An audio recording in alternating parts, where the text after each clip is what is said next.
So the magnetics themselves, like every time I tap into them, I'm just like, so the magnetics themselves, they're like little, like if you were to see them, there'd be like discs that are about maybe this big. And so when you're activating them, one will start at the bottom of your feet and one just above your head. And so you can just ask for them to activate and then say what you want it to do. So most often, like in Rebecca's case, how she shared, you would ask for them to activate when you're trying to release density, a program, emotional charge, whatever it is.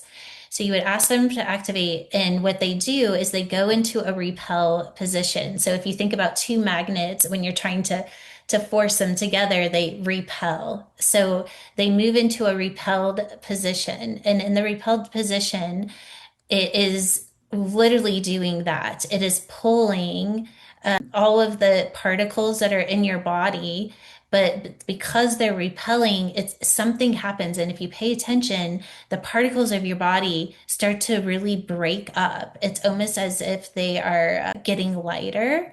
And the magnetics are basically repelling or deleting the frequencies that are not of love and above, however you want to say it. At the same time that that is happening, the magnetics themselves, because they're not of this dimension, are working on a particle level to kind of like what I was talking about with Raquel or with Rochelle, that the particles start to take on a different mechanic, meaning that when they're in that state after it's been deleted, there's this openness that it's ready to be informed to become something else.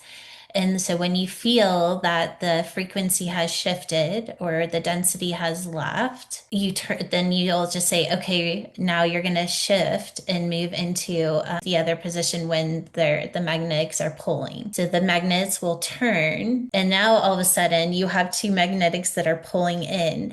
And we're going to do this together because if you can feel it,